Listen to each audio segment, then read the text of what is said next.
Muy bien, voy a compartirles acá una imagen que tengo. Y aquí estamos, vamos a mirar algunas de las causas de la expansión rápidamente, como para recordar un poco. Y luego vamos a ir desarrollando algunas temáticas de las persecuciones, muy resumidas porque ustedes ya lo estudiaron, lo debatieron, y así vamos a ir avanzando. Compartir aquí, ya. Muy bien, aquí tenemos las causas de la rápida expansión de la iglesia primitiva. Se pueden agrupar en dos categorías: las causas históricas y las causas espirituales. Dos categorías de la expansión de la iglesia del primer siglo son las causas espirituales y las históricas. La primera causa histórica, obviamente, la infraestructura de caminos y de leyes romanas. Esa es la primera. A partir de ahí podemos también pensar en lo que fue la cultura griega, que fue un idioma universal, ya lo hemos mencionado, en el sentido de el helenismo, creado precisamente por el tema de Alejandro el Grande. Cuando Alejandro el Grande hizo las conquistas, obviamente imperó el griego como idioma principal en todas las culturas de aquel entonces, hasta llegar al Imperio Romano. Aunque el latín era la lengua romana, pues obviamente lo que prevalecía era el idioma griego. Ahora, la religión judía que siempre estuvo ahí, la Torá con Moisés, las sinagogas que habían en el entonces. Jesucristo obviamente utilizó las sinagogas para compartir la gracia, el evangelio de Jesucristo. Los apóstoles obviamente siguen la misma dinámica para que así el evangelio pues siga siendo expandido tanto en la parte de la religión judía y también pues la parte del conjunto del Imperio Romano. Vamos a ir mirando también acá, obviamente, dentro de las causas históricas, el tema de los caminos. El Imperio Romano hizo unos caminos que sirvieron después de lo que fueron las catatumbas para los mismos cristianos hacer cultos. Esto más que todo se hizo como una especie de túneles para que se diera el comercio más rápido y las tropas romanas de algún modo pudieran también tener un fácil acceso en el tema de combate. Pero Dios lo tornó en una bendición para que los cristianos, pues dentro de las persecuciones, ellos se metieran ahí y hicieran sus celebraciones. Vamos a ir mirando acá también esta parte que está acá. Vamos a permitirle al hermano Juan Carlos que nos lea aquí este fragmento. Amén. El Imperio Romano se encargó de la infraestructura como construir caminos que agilizaran las marchas de sus tropas. Esto sirvió en buena parte al cristianismo porque pudo expandirse más fácilmente. Amén. La cultura griega imperaba, aunque Roma tenía la hegemonía política. No obstante, el idioma de uso del día era el griego koiné o común. La religión judía era la religión universal y tenía locales o sinagogas en todas las ciudades principales, Amén. según los versículos de Hechos 6:9, 16:12 al 13 y Hechos 13:15. Amén. Bien, mi hermano Juan Carlos, muchas gracias. Vamos a tener entonces, hermano Francisco, con Hechos 6:9. El hermano Jorge Agustín va a estar teniendo también Hechos 16:12 al 13.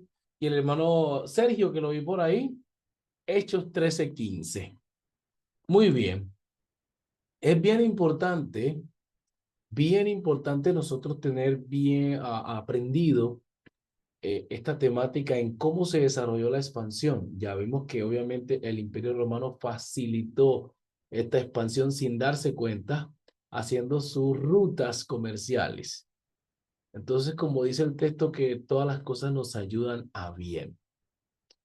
Ahora, la cultura griega, que era el idioma original, digamos, de la época, permitió la cultura, o lo que vemos hoy en día que se habla de lo que es lo greco-romano. Estas dos culturas obviamente hicieron una mezcla de tradición que la iglesia vivió estas temporadas y tuvo que también enfrentarse a este tema cultural. Ahora, las sinagogas en la parte religiosa era donde, no, pues no voy a adelantarme, sino que voy a hacer una pregunta. ¿De cuántos tienen el concepto claro de lo que era una sinagoga? Joe San Martín me está escuchando. Sí, hermano, Sinagoga. Dios le bendiga. Amén, amén. ¿Tiene alguna idea de lo que eran las sinagogas? Pues, Ajá, básica- pues básicamente era como un lugar de reunión que quedaba pues subterráneo. ya, bien. Bueno, puede ser subterráneo o no, ¿no? Eh, Sí, lo que pasa es que la mayoría de las veces que se habla históricamente todas estaban bajo tierra. Entonces, bueno, ok, amén, ajá. Ahora, las funciones, hermanos, que se realizaban, más que todo siempre lo hacían los judíos, ¿no? Los rabinos. ¿Cuáles eran las funciones que se llevaban a cabo en las sinagogas? era hablar de la Torá, Ajá, ¿qué más? hablaban también algunas cuestiones políticas, Muy bien. como el caso de lo que sucedió en Macabeo, pero más que todo también pues había mucho, como había muchas escuelas entre los fariseos y los saduceos, allí era como el lugar donde se frecuentaba para dialogar, debatir, digamos, discutir en la Amén, fe. muy bien. Excelente, hermano yo de San Martín. Muy bien, así es. Bueno, ahí tenemos una idea, un panorama de lo que era una sinagoga, porque muchos escuchamos hablar de las sinagogas, pero no sabemos qué se hacía allí. Ahí se llevaban también litigios, y los textos que vamos a leer nos van a ayudar un poco a entender las funciones o lo que se hacía en las sinagogas. Jesucristo entró a las sinagogas también. No era lo mismo que el templo, pero se hacían ciertas lecturas de cosas que estaban en el templo. Y los apóstoles aprovecharon, eran como una casa de oración, y se llevaban a cabo este tipo de cosas que mencionó el hermano Joe de San Martín. El hermano Sergio iba a decir algo. Sí, sí, con todo, para agregar lo que dijo hermano Joe, sí, Amén. muchas cosas ciertas, también era como una escuela, ¿no? De instrucción, agregar nomás. Pero también Amén. la sinagoga lo utilizaban más los fariseos, porque los saduceos quedaban en el templo, ¿no? Esas se dividen, ¿no? No se llevaban bien, y los fariseos mayormente como que estaban fuera del templo, pues quedaron estos pequeños templos llamados sinagogas. Amén. Muy bien, excelente, vamos bien, así es. Así es. Entonces, fíjense que nosotros vamos seleccionando, ubicando los puntos de no mezclar lo que es la sinagoga con el templo. Funciones que se llevaban a cabo en el templo no se llevaban a cabo en las sinagogas, pero de algún modo se tocaban temáticas que se podían hacer en el templo, como la lectura de la Torá. Muy bien, mis hermanos. Leamos entonces algunos versos de los que hemos mencionado. Empecemos con el hermano Francisco, rápidamente, hermano Francisco. Gracias, hermano Sergio, por el aporte. Amén. Amén, mi siervo. Dice en Hechos 6, 9, dice a la letra. Amén. Entonces levantaron una de las sinagogas llamada de los libertos y de los de Cirene, de Alejandría, de Cilicia, de Asia, disputando con Esteban. Amén. Sí. Amén. Dejémoslo ahí, hasta los versos que le dije, no, ahí. Dejémoslo ahí, gracias, hermano. Entonces, mire que estos eran como un grupo religioso llamado los libertos, estaban discutiendo con Esteban. ¿Por qué? Porque Esteban está trayendo una nueva religión, por así decirlo, un mensaje distinto al que se está dando en las sinagogas y en el templo por los fariseos. Entonces, Esteban, pues, tiene que dar un discurso que usted lo encuentra en el capítulo 7. Da un discurso desde los patriarcas hasta llegar a Cristo. Ellos entendieron muy bien, pero la sabiduría, aunque fue muy grande, ellos estaban enceguecidos y lo mataron. Pero mírenlo, en este caso, los que estaban en esta sinagoga empiezan a discutir con Esteban. Vamos con los otros versos, hermano Sergio.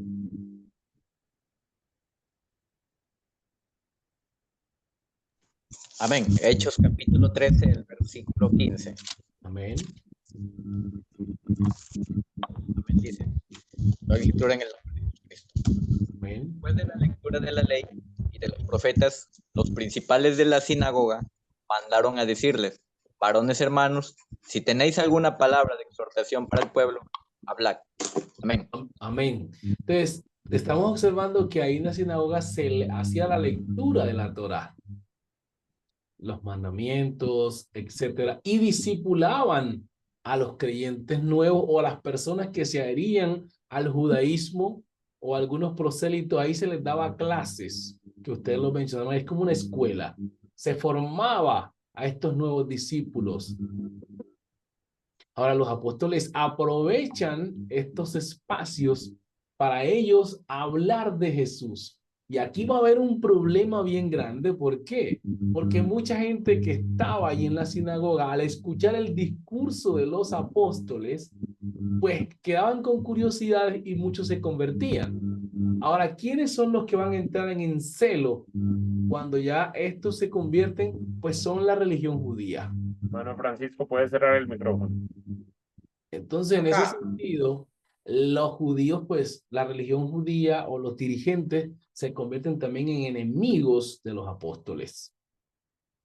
Y también están de algún modo como de acuerdo en la persecución, porque están trayendo una nueva predicación, un nuevo mensaje que ataca la doctrina de Moisés, que para ellos era la doctrina máxima. Bien, vamos al otro verso. El hermano Juan Carlos creo que le tocó salir. Bien. El versículo que le tocaba al hermano Juan Carlos, el hermano yo de San Martín, si lo tiene por ahí. Hechos 16, 12 y 13. Yo lo tengo, hermano, 12 y 13, 16. Ajá. Véalo. Dice Hechos 16, versículo 12. Ajá. Y de allí a Filipos, que es la primera ciudad de la provincia de Macedonia y una colonia, y estuvimos en aquella ciudad algunos días. Y un día de reposo salimos fuera de la puerta junto al río, donde solíamos hacer la oración y sentándonos hablábamos a las mujeres que se habían reunido. ¿Sigo leyendo? Entonces, una mujer llamada Lidia, vendedora de púrpura de la ciudad de Tiatira, que adoraba a Dios, estaba oyendo, y el Señor abrió el corazón de ella para que estuviese atenta a lo que Pablo decía. Siga. Y cuando fue bautizada, y su familia nos rogó diciendo: si habéis juzgado que yo sea fiel al Señor, entrad en mi casa y posad, y nos obligó a quedarnos. Amén. Gracias, hermano. Vamos ubicando con yo de San Martín Hechos 18, 8 al 17, mientras yo les comparto aquí la pantalla. Esto es al menos para que vamos nosotros observando el trayecto de los apóstoles en su predicación y expansión del cristianismo en el primer siglo. Y aquí es donde se van a dar las persecuciones que ustedes hablaron, obviamente. Y de algún modo, la religión judía no se opuso. Algunos pueden contar y decir que, bueno, las primeras persecuciones se dan precisamente con el Sanedrín, que no quieren que los apóstoles propaguen más esta doctrina, porque ellos tienen sus adeptos, tanto para la sinagoga como para el templo, y ahora los están perdiendo a causa de esta nueva predicación. Por eso le dicen a Pedro: les mandamos estrictamente que no enseñaran más a nadie en este nombre, y ahora habéis llenado a todo Jerusalén con vuestra doctrina. Y es donde responde Pedro: juzgad si es bien obedecer a vosotros antes que a Dios. Pero en este sentido, tampoco querían que se siguiera predicando la doctrina de Cristo. Y de algún modo aquí entran en discrepancia. Aquí tenemos esta lectura. Dice en Lucas 4:15. En la sinagoga era una especie de lugar de oración, lo que ustedes ya dijeron, donde se discipulaba a la gente sobre la ley de Moisés y los ritos. Como la mayoría de creyentes eran judíos, oiga esto, entraban a las sinagogas normalmente y predicaban a Cristo. En momentos se formaban discusiones. Entonces, recuerden que los cristianos que se convirtieron en el libro de los Hechos, capítulo 2, la mayoría eran judíos, que seguían todavía yendo a la sinagoga, pero era aprovechando esa oportunidad para presentar el mensaje de Jesús. Y si notamos aquí, una hermana llamada Lidia se convierte, aunque ella dice que era practicante de la fe, pero le faltaban algunas orientaciones. Escuchando a los apóstoles, se convierte y les dice que por favor se queden con ellos con ella para que les siga instruyendo. Leamos entonces ahora Hechos 18, verso 8. ¿Quién lo tiene? Ahí rapidito. Amén, yo. Ajá. Capítulo 18, el verso 8. Amén. Y Crispo, el principal de la sinagoga, creyó en el Señor con toda su casa, y muchos de los oyendo creían y eran bautizados. Amén. Entonces, si Crispo es el principal, hermano Sergio, de la sinagoga, ¿dónde estaban escuchando precisamente el sermón? En la sinagoga, ¿verdad? Entonces, ellos, repetimos, aprovechaban que eran judíos y que podían ir a la sinagoga normalmente. Podía ser a oír o a discutir algún tema o a hacer preguntas sobre un tema. Ahí estaban los sabios, los dirigentes. Así como hoy tenemos pastores, presbíteros, en ese tiempo habían personas intelectuales del Sanedrín nombradas para las sinagogas, para instruir a los judaizantes o a las personas que querían ser practicantes de la ley de Moisés. El día sábado, que era que se reunían, pues los apóstoles entraban como cualquier judío y ahí levantaban su mano y decían algo. Recuerden que el verso que leímos anterior decía, si alguno entre vosotros tiene algún tópico para tocar, pues háblelo, y se le permitía. Entonces muchos al escuchar el discurso, pues obviamente se convertían. Aquel principal de la sinagoga, que era Gallo, se convierte. Entonces, más adelante notamos en el mismo capítulo de que hubieron personas que se sintieron envidiosos de los apóstoles y hicieron una revuelta. Bien, pero vamos a pasar un poco porque vamos a avanzar. Leamos aquí con usted mismo, hermano Sergio. Amén. Permíteme un momento para ampliar la pantalla. Amén. Las persecuciones. Desde a partir de ahí, ¿verdad? Sí. Amén. El crecimiento rápido, ¿por qué se dio problemática social? Es que la mayoría de personas eran esclavas, los esclavos. No tenían derecho. Un amo tenía el poder de quitarle o darle la vida a un esclavo. Algunos no tenían derecho ni de tomar mujer. Si un amo quería abusar de su mujer o hija, lo hacía y no había justicia por ello. El esclavo estaba aparte, incluso el de la clase baja no se juntaba con el de la clase alta. No obstante, los cristianos no tenían distinción social, ni economía, ni racial. Eran una familia. Ni económica. Ni económica ni racial, eran una familia, pero llena de amor. Hechos capítulo 2, del 41 al 46. Léalo usted mismo, por favor, para que ahora sí hagamos la pregunta. Hechos capítulo 2, 41. del al 46. Amén. Así que los que recibieron su palabra fueron bautizados, y se añadieron aquel día como 3,000 personas, y perseveraban en la doctrina de los apóstoles, en la comunión unos con otros, en el partimiento del pan y en las oraciones. Y sobrevino temor a toda persona, y muchas maravillas y señales eran hechas por los apóstoles. Todos los que habían creído estaban juntos y tenían en común todas las cosas, y vendían sus propiedades y sus bienes y los repartían a todos según la necesidad de cada uno. Y perseverando unánimes cada día en el templo y partiendo el pan en las casas, comían juntos con alegría y sencillez de corazón, Amén. alabando y Amén, teniendo hermano. favor. Amén. Ahora es donde usted y yo podemos entender los textos bien, porque uno no se va al contexto histórico, ¿no? Y esto nos puede permitir a nosotros una amplitud mental y un gozo al mismo tiempo. Uno dice, se dio el crecimiento de la iglesia muy rápido. ¿Había poder del Espíritu Santo? Sí. Usted ve que hay iglesias que tienen el poder del Espíritu Santo inminente, pero casi no hay conversiones.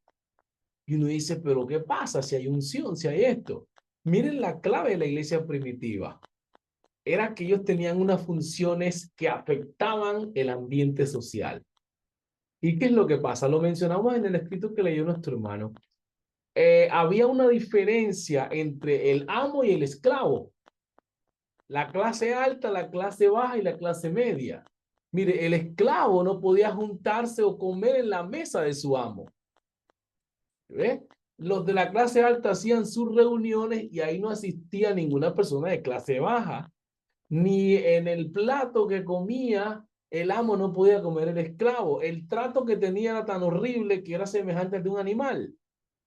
No tenía derecho ni de reclamar por qué abusan de mi esposa o de mi hija. Y ahora los hermanos que se convierten, que son ricos y tienen esclavos, comen en la misma mesa de sus amos. Si ves el impacto que va a causar ahora a la sociedad. Tremenda diferencia, ¿no? ¿Cómo, mi hermano?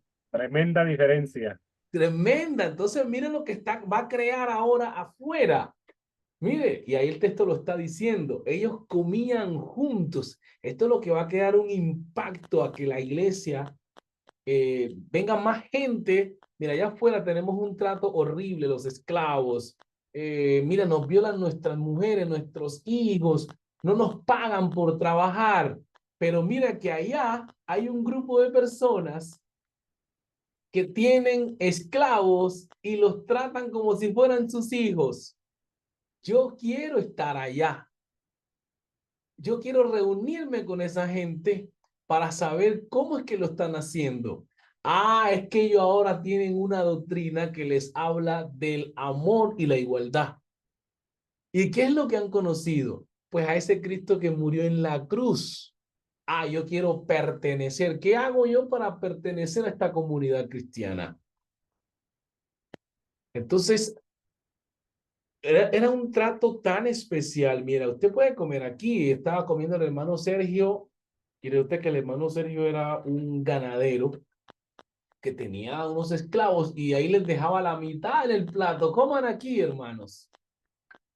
Ya los insultos que habían hacia el esclavo, como veías esto y aquello, ahora es ven, te ayudo a que lo hagamos juntos. Aleluya. Entonces, esto va a causar un impacto en la sociedad, en las otras personas que tienen esclavos y los están tratando como animales. Entonces, la gente quiere ser libre, pero la libertad está allí. ¿Dónde? Donde esos cristianos que están hablando de un Cristo que te hace libre. Oh, aleluya. Entonces, eso es lo que trajo. Vamos a leer el texto porque dice que el Señor añadía, hermano. Entonces, este es el punto.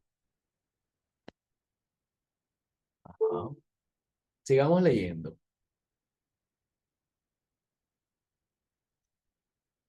Hermano Sergio.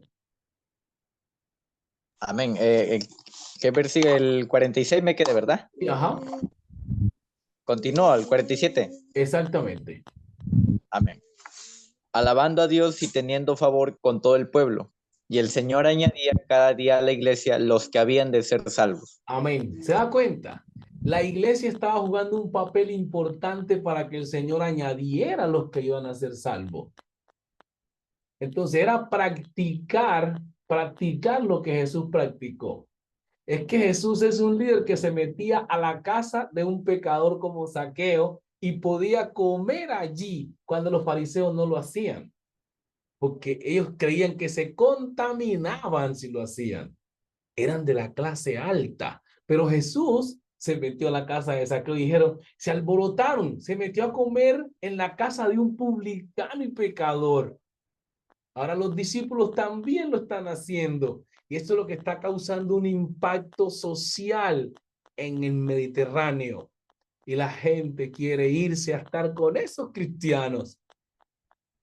Y creo que les hablé en las otras clases que hasta el mismo imperio, el imperio no entiende todavía, piensa que es una cosita ahí de reunión judía, y entonces como eso siempre ha habido, pues no hay ningún problema.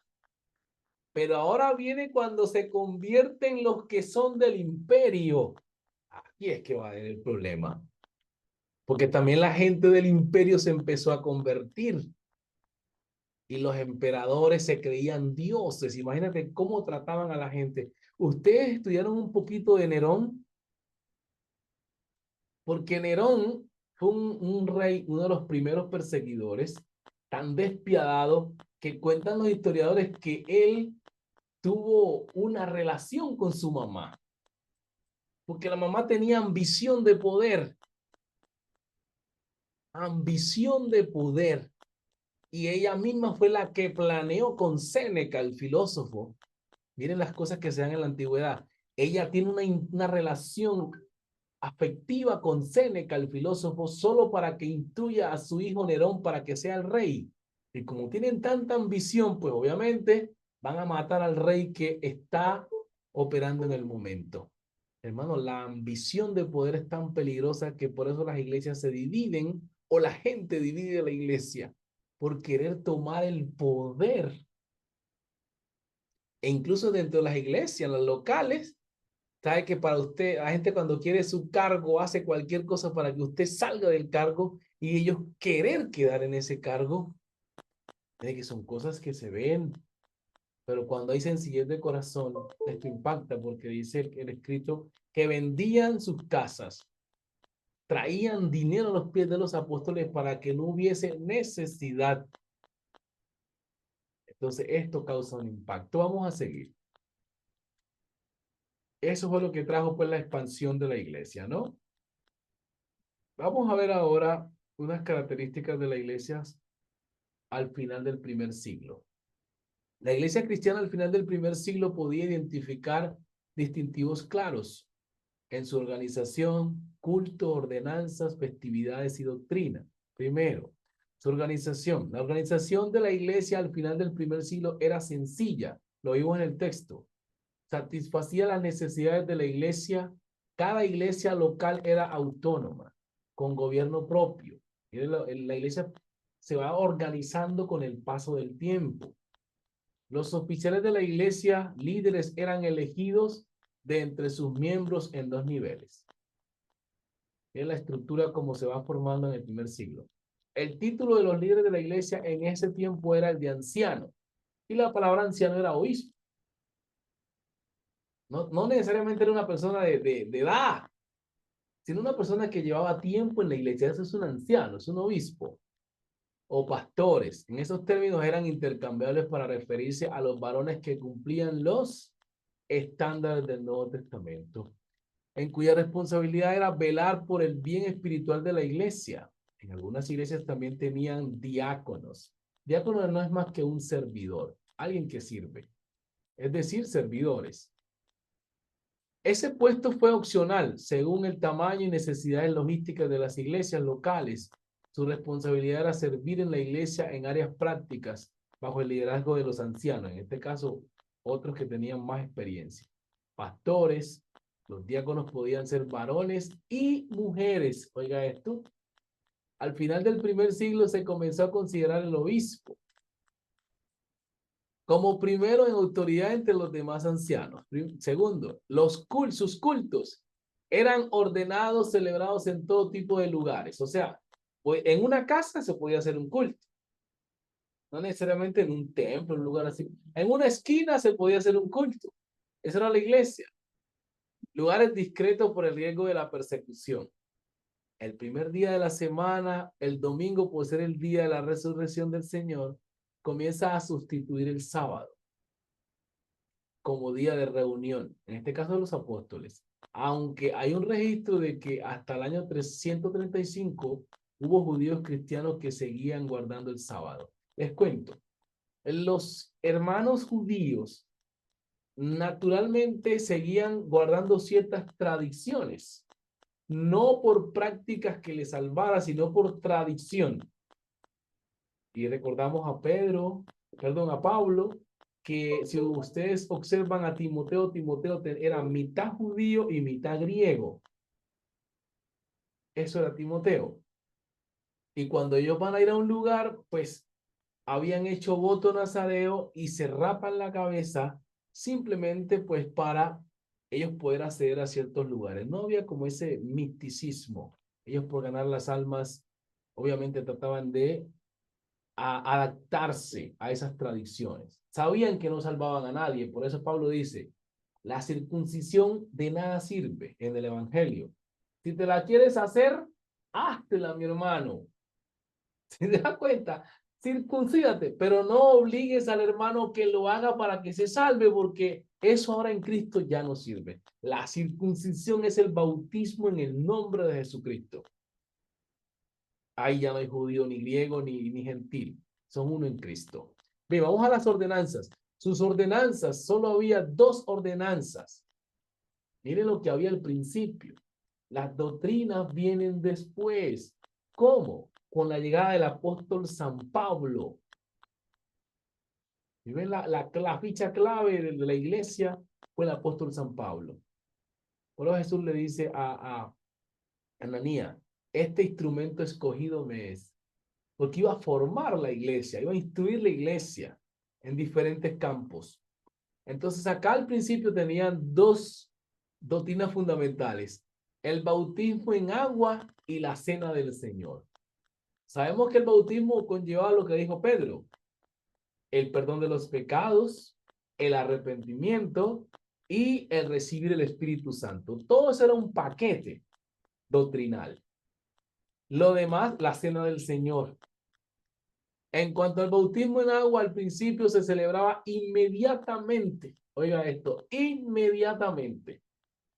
Después de la conversión, pero a medida que pasaron las primeras décadas, oiga esto, por la creciente persecución, esto hay que aclarárselo a la gente que le dice a uno, ¿y por qué en el primer siglo? Miren lo que hizo el etíope.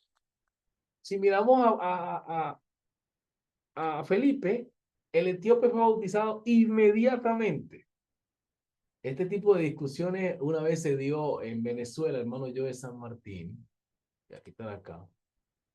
Una vez, estando allá, alguien tenía la discusión, y bueno, uno muy prudente, yo aprendí no discutir mucho con las autoridades superiores, sino como uno callar. Eso es lo que aprendí yo. Después, pues, entonces hay gente que se acerca y te pregunta a ti aparte. Eso se llama ética cristiana. Hermano Sergio, ¿tú qué opinas de eso que estaban diciendo a los pastores?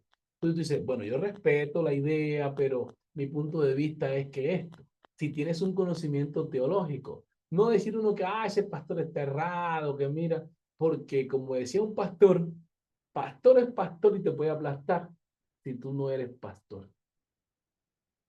Lo puede aplastar. Ahora vamos en el campo de pastores. Si ese pastor es presbítero y tú eres un pastor nomás, pues el presbítero te la cobra, te manda por allá a un campo donde no haya sino 3 hermanos, donde hay los traslados, ¿no?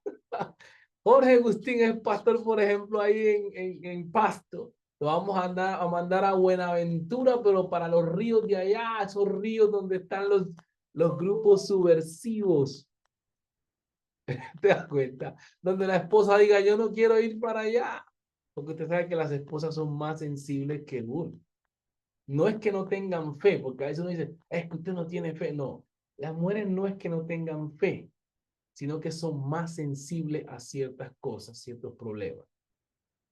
Entonces el presbítero de la cobra lo manda para allá, como decimos en Colombia, a masticarse un cable. Y alguien dice, lo mandaron para allá solamente fue para no destituirlo, para que él mismo pida su renuncia. ¿Te das cuenta? Entonces, por alguien decía, no se puede pelear con un pastor de alto rango, porque, bueno, el que tiene el poder, tiene el poder.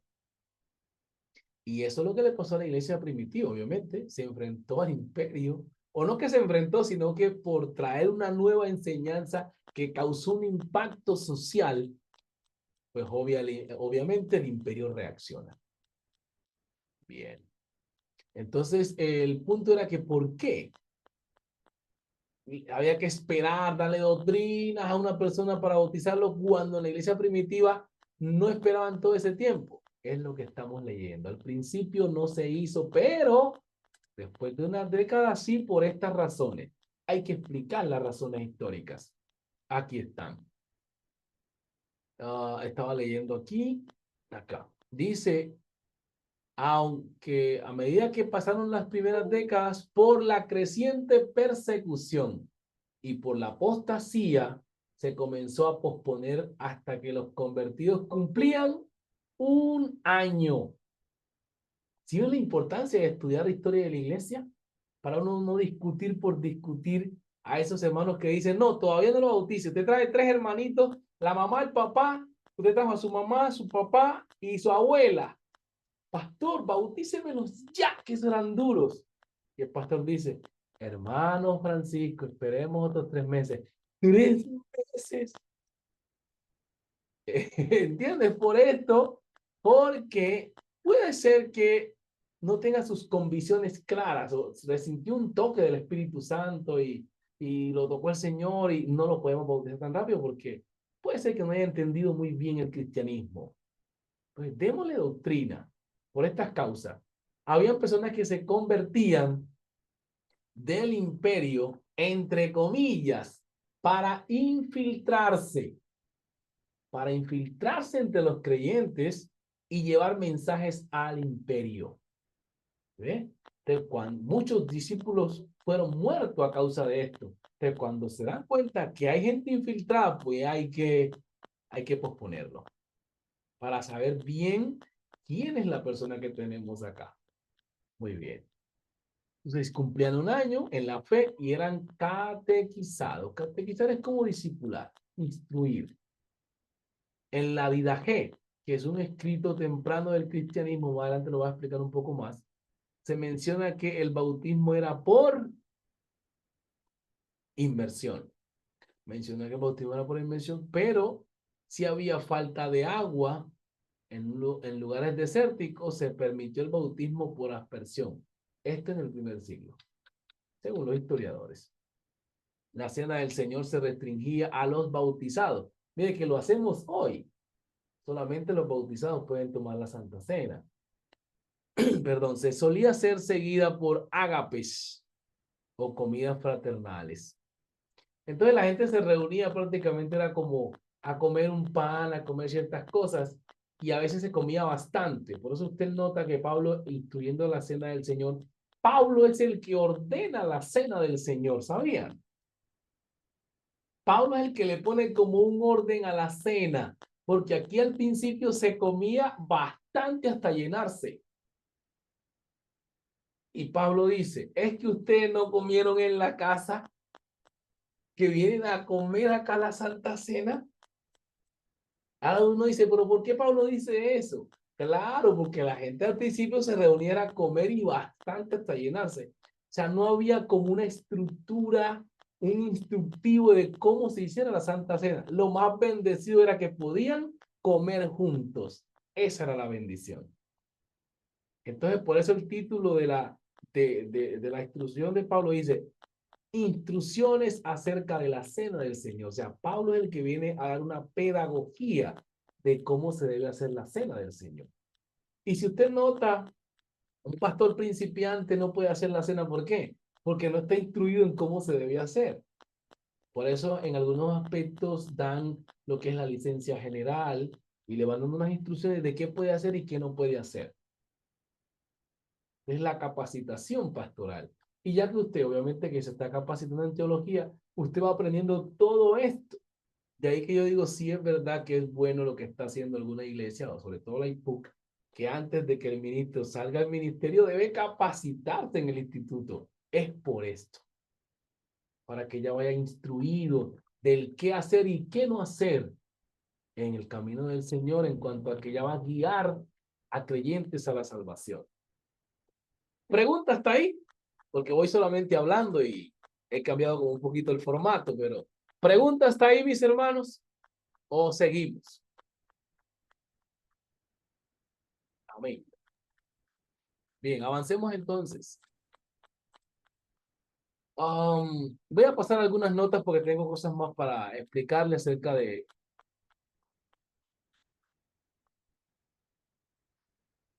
Hubieron unas prácticas infiltradas en la iglesia en el primer siglo, por ejemplo. Acá tenemos aquí prácticas infiltradas en la iglesia por falsos maestros de dentro y fuera de la iglesia. Entre las herejías más peligrosas en ese periodo se pueden mencionar el legalismo judaizante. Si usted lee el libro de los Gálatas, usted va a encontrar que Pablo dice que comenzaron por el espíritu e iban a terminar y terminaron por la carne. Eso significaba que estaban queriendo meter la ley de Moisés dentro del cristianismo.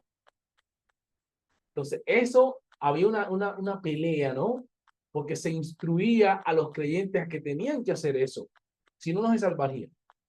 Pablo manda esa carta a los Gálatas por esa razón. Ahora lo vamos a leer. El gnosticismo son las primeras herejías que entraron a la iglesia. También la mundanalidad. Hechos capítulo 15. Vamos rapidito a revisarlo, hermano Sergio. Gálatas. No lo vamos a leer, pero sabemos que ahí menciona ese tipo de legalismo. Tenemos a Colosenses. Tenemos el capítulo 2 sobre todo. No lo vamos a leer, pero tenemos Primera Juan 2:15 al 17. Hermano Jorge Agustín.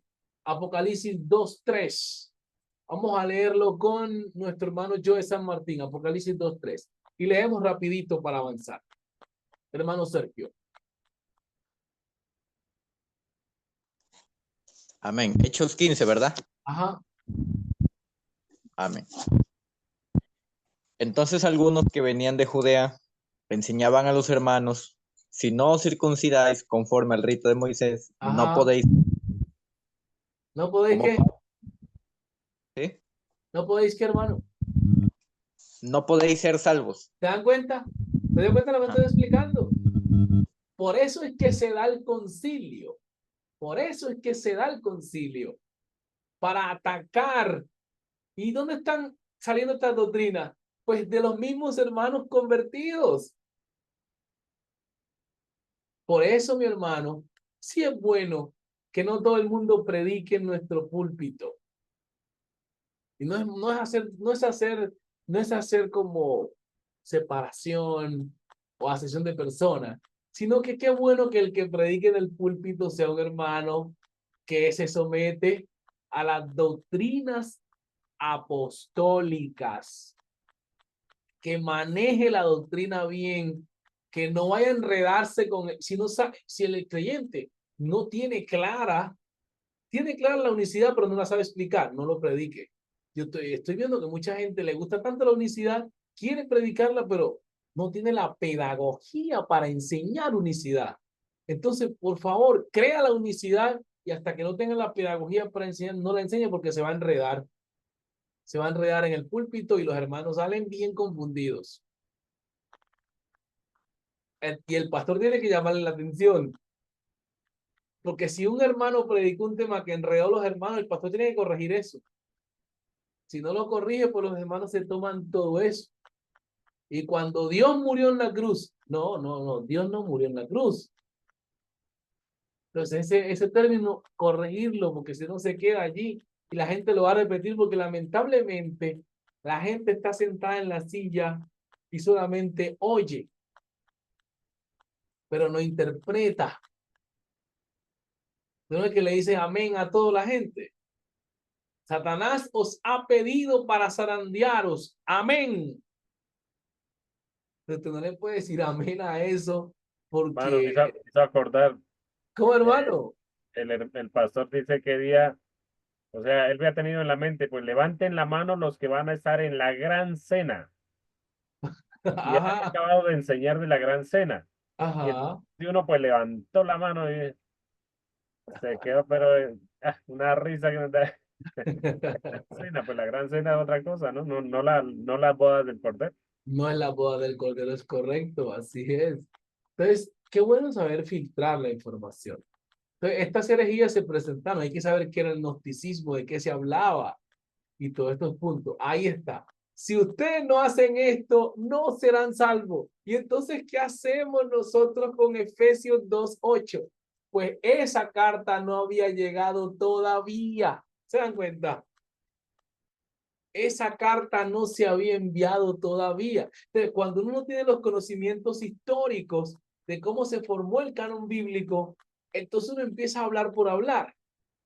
Aquí nomás está el concilio que lo cuenta quién, Lucas, que apenas está escribiendo el libro de los Hechos. No hay ni una carta para la iglesia, mi hermano.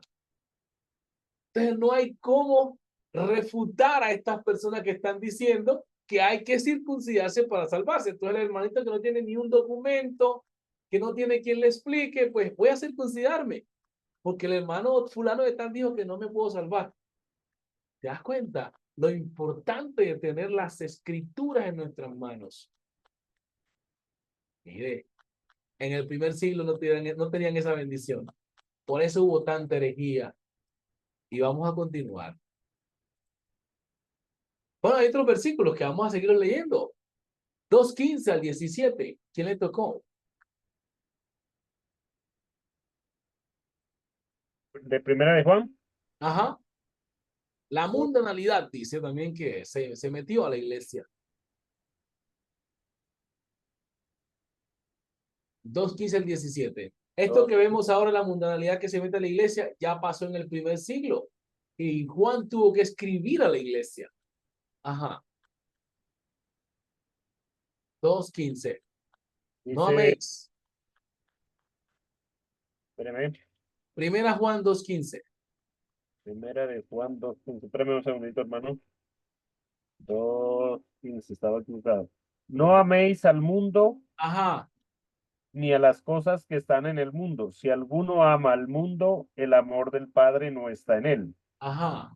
Siga. Porque todo el que, porque todo el que hay, porque todo lo que hay en el mundo, los deseos de la carne, los deseos de los ojos y la vanagloria de la vida, no provienen del Padre, sino del mundo. Amén. Causa y efecto. El porqué de las cosas. Si esto no estaba en la iglesia, ¿por qué Juan lo escribe? Juan Jorge Agustín, ¿estaba o no estaba? Le pregunto, hermano Jorge, ¿estaba metiéndose la mundanalidad a la iglesia o no? Claro, se estaba metiendo. Por eso le viene Las viene cartas se referencia. escribían a causa de una problemática que había Claro, o una necesidad. siempre que Una hay problemática o porque hay necesidad. algo que se está metiendo, puede ser una herejía o alguna situación que está en contra de la doctrina o de la sana doctrina. Sí, señor. Sí, señor. Entonces, ahí estamos. 2:3 de Apocalipsis. ¿Quién le tocó? 2:3 de Apocalipsis. Yo, San Martín. Ajá. Mi hermano, ¿Qué dice? ya estoy buscando aquí ya. Lo tenía y lo perdí. Ajá. No escuché bien, hermano Joe. Ya que estoy acomodando aquí para 2:3, ¿no? Ajá. Y has sufrido y has tenido paciencia y has trabajado arduamente por amor de mi nombre y no has desmayado. Siga al otro. Pero tengo contra ti que has dejado tu primer amor. Recuerda, por tanto, de dónde has caído y arrepiéntete y haz las primeras obras, pues si no, vendré pronto a ti y quitaré tu candelero de su lugar si no te hubieres arrepentido. Amén. Pero aquí hay una exhortación a que vuelvan al camino, porque habían dejado esas cosas bonitas del principio. Bien. Todas estas cosas se metieron a la iglesia a causa de personas que traían herejías. El gnosticismo, miren lo que es el gnosticismo. Léalo ahí, por favor, hermano Joe San Martín.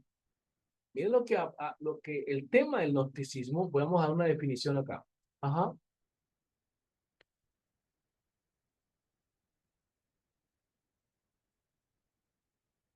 Desde aquí.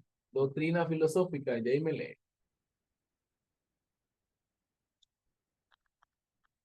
No, prenda micrófonos, tan amable. Doctrina filosófica y religiosa de los primeros siglos de la Iglesia. Mezcla de la cristiana, Allí sería cristiandad, ¿no? Siga. ajá, mezcla de la cristiandad con creencias judaicas y orientales, que se dividió en varias sectas y propugnaba tener un conocimiento intuitivo y misterioso de las cosas divinas. Negaba que Jesús fuera el Salvador y quería enseñarlo a los hermanos.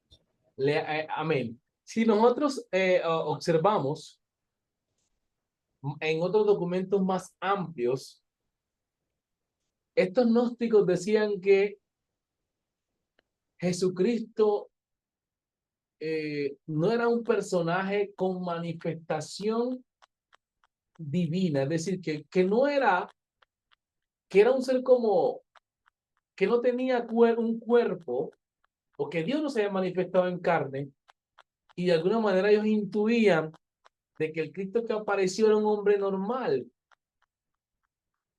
Y decían, no, Dios no fue manifestado en carne. Ese Cristo que ustedes predican no se manifestó en carne. Entonces los discípulos, sobre todo Juan, tuvieron que atacar al gnosticismo. Ellos creían más en sus intuiciones, su imaginación, el conocimiento, lo que ellos pensaban, sus propias ideas. Y primera Juan 4, 1 al 6. Los hermanos se pusieron serios porque cuando usted haga un estudio más profundo del gnosticismo, va a encontrar muchísimas cosas rarísimas. Leamos primera Juan 4, 1 al 6. Quien lo tenga ahí rapidito, para que mire cómo Juan ataca a esto, porque ellos dicen que negaban Amén. la parte natural de Jesús. La negaban. Primera de Juan 4, 1 al del 1 al 6. 6. Ajá. Amados, no creáis a todo espíritu, sino probad los espíritus si son de Dios, porque muchos falsos profetas han salido por el mundo. En esto conocen el Espíritu de Dios. Todo espíritu que confiesa que Jesucristo ha venido en carne es de Dios, y todo espíritu que no confiesa que Jesucristo ha venido en carne no es de Dios. Y este es el espíritu del anticristo, el cual vosotros habéis oído que viene, y que ahora ya está en el mundo. Hijitos, vosotros sois de Dios y lo habéis vencido, Amén. porque más Ahí, está en vosotros que el que hasta ahí. está en... Amén. Juan está alentando a los hermanos porque, y ustedes recuerdan que hay un momento donde Juan escribe y dice, si alguno viene a vosotros y no trae esta doctrina, no lo recibáis en casa, porque el que lo recibe participa de sus malas obras. Era referente a estos gnósticos, hermanos que habían sacado esta herejía, diciendo no, Cristo no es Dios manifestado en carne, no lo es. Entonces, al negar esta manifestación de Dios en carne, pues los apóstoles prestaron mucha atención y dijeron, no podemos permitir que esto se propague. Y Juan escribe a la iglesia diciéndole que, por favor, la forma de identificar a los herejes es que confiesen que Jesús es Dios manifestado en carne. Y si no lo confiesa y no lo cree así, entonces de los herejes no lo reciban en su casa, porque los va a contaminar. Muy bien. Las persecuciones contra los cristianos ustedes hablaron. Y pues hubo un periodo de supervivencia de la iglesia desde el año 100 hasta el 313. Lo que voy a hacer acá es fortalecer lo que usted ya investigaron. Durante el periodo de supervivencia de la iglesia, que abarca los siglos 2 y 3, hubieron dos persecuciones anteriores que fueron la primera que fue con Nerón, la segunda con Domiciano, creo que fue. Aquí se van dando en los dos segundos periodos. El cristianismo fue objeto de la más sangrienta persecución. A pesar de ello, la fe de Cristo logró sobrevivir.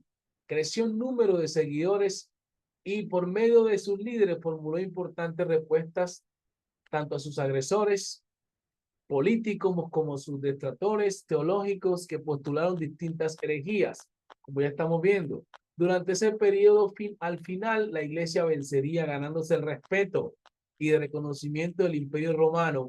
Para conocer los detalles de este periodo, dedicaremos 6 capítulos que son del 5 al 10 de esta serie. Este fragmento lo tomé de un teólogo llamado Floriano, que pone unos capítulos con respecto a esta persecución. Y aquí yo voy a mencionar algunos. Los primeros, o sea, a partir del año 100, la iglesia comenzó a experimentar una escala en las persecuciones. El primer nivel fue regional. Antes del año 100, ya lo mencionamos, que hubieron 2 persecuciones, la de Nerón y Domiciano. Luego, en todo el imperio, a causa de ello, no hubo mucho tiempo para la reflexión teológica. Óigase esto. O sea, que en ese tiempo no se dedicaron como a hacer cuestiones teológicas porque estaban siendo perseguidos. ¿Quién escribe? Nadie. Pues la prioridad de los cristianos en ese momento era sobrevivir, más que escribir. Pero el cristiano moderno, pues se pregunta, ¿por qué perseguían a los cristianos del primer siglo? ¿Cuáles fueron sus razones? Bueno, razones que causaron la persecución, podemos considerar diferentes razones que causaron la persecución contra los cristianos desde 4 perspectivas. Las razones políticas, razones económicas, sociales y religiosas. Primera, las políticas. Los cristianos fueron acusados de traidores al gobierno, ya que fueron de los pocos que se rehusaron a adorar a los emperadores, quien comenzaron a considerarse dioses. Segunda razón, y ya les voy a explicar todo con textos, las económicas. Los fabricantes de ídolos se vieron afectados, esta clase ya la vimos, sobre todo en Éfeso, por la conversión del cristianismo de gran número de personas. Un ejemplo de esto, Hechos 19, entre los adoradores de Diana en Éfeso. Otra razón es económica, que estuvo relacionada con la esclavitud. O sea que ya la conversión de Cristo ponía espiritualmente a amos y esclavos en igualdad espiritual. Y el amor cristiano entre ellos se redujo, el maltrato a un grado nunca antes visto, que lo vimos en la introducción de la clase. O sea, ya al esclavo no se le trataba feo ni nada de eso, sino que se le trataba como una persona digna. Ya este cristiano que se convirtió rico no compraba más esclavos. ¿Sí ven? Entonces hay una reducción en la parte económica y todo lo está causando un movimiento, y es el movimiento cristiano apostólico. Se ve afectado también el gobierno porque ya casi no hay impuestos, no es que la economía está bajando. Bueno, esto produjo gran temor en la sociedad esclavista. Si esto no fuera suficiente, los cristianos fueron acusados de ser los causantes de las calamidades con las que supuestamente los dioses azotaban la disminución de las ofrendas. Usted sabe que esas creencias decían que los dioses bendecían sus ventas y todo. Ya la gente dejaba de creer en esos dioses. Y se iba reduciendo el número de adoradores y compradores de ídolos. Muy bien. Vamos a citar un verso de la palabra del Señor que nos va a ayudar mucho en esta parte que estamos analizando de estas razones de las persecuciones. Y Hechos 19, que bueno, no vamos a leerlo por causa del tiempo, pero vamos a pasar acá a ver a los emperadores. Ya ustedes estudiaron todo esto. Tenemos una gráfica de los... y vamos a pasarlo más bien. Marco Aurelio. Hemos escuchado hablar de Marco Aurelio, que fue un gran filósofo. Los historiadores pues lo pintan como un hombre muy intelectual, no obstante, persiguió a los cristianos y se refugiaron en las catacumbas en el año 257. Se recuerda como el año de la intensa persecución. Luego de un periodo de tregua entre los años 260 al 303, sobrevino la gran persecución que fue la peor de todas. En ella, Diocleciano ordenó la destrucción de las iglesias y de las escrituras cristianas, el encarcelamiento a todos los obispos y ancianos del hacer que todos los ancianos cristianos escogieran entre Cristo o la muerte a ser condenados y confiscaran sus bienes. El texto que vamos a leer es Romanos capítulo 8, versículo 35 mejor. El apóstol San Pablo le escribe esta carta a los cristianos perseguidos para alentarlos. Miren lo que va a pasar. Pues están persiguiendo a los cristianos, los están matando, están quitando sus bienes. Si usted era rico, le quitaban todo. Si no negaba su fe, si no permitía la adoración al emperador. Y eran matados. ¿Quién tiene Romanos 8:35? Amén. Ajá, lea por favor. Ahora si usted ¿Quién va a nos entender, separará del amor de Cristo? permítame, ahora usted va a entender por qué este pasaje bíblico. ¿Ok? Si queréis, hermano.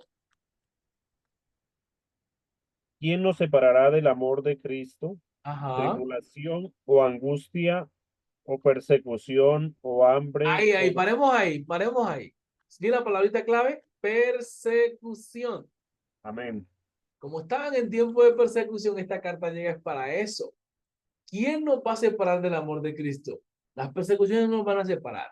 Esta carta se leía a los hermanos en las catatumbas, en los lugares, y se les alentaba a que no nieguen su fe. Siga. Perdón. Persecución o hambre o desnudez o Ahí, peligro. vamos por parte. Vamos por parte, hermano Jorge. ¿Eres cristiano, no, Jorge? ¿Eres cristiano? Ajá. Está bien. No te vamos a permitir que sigas vendiendo ropa, que tú vendes ropa. No vas a poder vender. Y sobre todo vamos a dar una orden que no se te venda comida en ninguna tienda. ¿Se da cuenta? Ni para tus hijos ni para ti. A menos que digas que el emperador es el Señor. Ahí está el A hambre. menos que digas que el emperador es el Señor. ¿Se da Ajá. cuenta? Y usted dice, bueno, el hermano Sergio que tiene ahí como que una niña, cuando se acabe la leche, la niña, cuando ya la comida, y a ver, Sergio, ¿usted qué? ¿No va a decidir entre si el emperador es el Señor o ese tal Cristo que usted dice que es el único Señor? Claro, es que cogían las personas, le ponían lo más crítico. Dice, estaba leyendo unos textos que por decir, si usted no renunciaba a Cristo, lo primero que hacían era cogerle por decir, si es casado, la esposa y los hijos, y sobre todo los niños. Sí, Entonces Señor. es una cosa, pero bastante horrible. Ah, entonces ser cristiano en ese tiempo había que ser un buen cristiano, porque estaba siempre la muerte como la mejor compañera. Ahí donde discutíamos un poquito con el hermano Juan Carlos, que quería, Amén. yo le decía, o sea que cuando estaban en las catacumbas, decía que habían hermanos que por decir, por causa de la persecución, o sea, o sea, desistían y preferían, o sea, como quien dice, decir, bueno, sí, el emperador es Dios, Ajá. pero por unos días. Sí, sí. Luego venía causa de conciencia y decían, no, pero es que ese es un hombre y yo he Ajá. creído en Jesucristo. Tenían que volver otra vez y encontrarse con los hermanos que quizás estaban sin un brazo, sin una pierna, los habían mutilado. Y entonces los hermanos que estaban habían sufrido las consecuencias, pero aún estaban vivos. Bueno, y como quien dice, ahí viene el torcido, por decirlo así, el que Sí, no señor. aguantó. Bueno, o sea, había una discusión otra vez entre ellos mismos allá adentro por causa de... Sí, señor. Sí, señor. Investigaron muy bien. Así es. Mire que se levantaron hasta unos movimientos cristianos o una manera de pensar que algunos permitían que los hermanos retornaran, pero otros no. Entonces hubo una divisiones hubieron. Excelente, sí, señor.